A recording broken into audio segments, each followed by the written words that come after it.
Hello friends, আমি সূর্য Chowdhury, Chowdhury solution ওয়ার্ল্ডে আপনাদের স্বাগতম। আজকে আমি একটা এসির কাজ করতে এসেছি।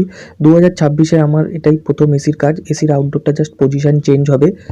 আমার সমস্ত কাস্টমারদের উদ্দেশ্যে আমি একটা সতর্কবার্তা দিতে চাই, এই যে প্রপার শীতে এসির কোনো কাজ করাবেন না যতক্ষণ না খুব এমার্জেন্সি হয়।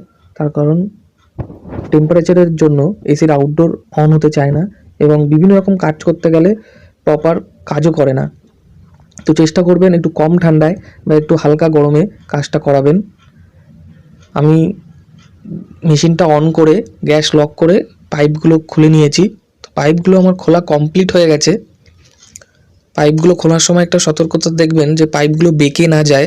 পাইপগুলো একবার বেঁকে গেলে বা চিপসে গেলে ওখান থেকে আবার কেটে বাদ দিতে হবে। তো আমার এসির মেশিনটা নিচে নামানো হয়ে গেছে, অ্যাঙ্গেলও লাগানো হয়ে গেছে, মেশিন আমার ফিটিং করা হয়ে গেছে।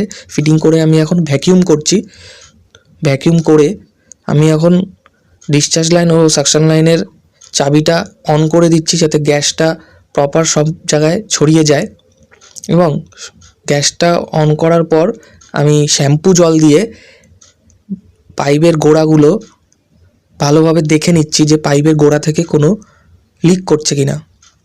যদি লিক না করে থাকে আপনি ভালোভাবে সেটিং করে বন্ধ করে দেবেন।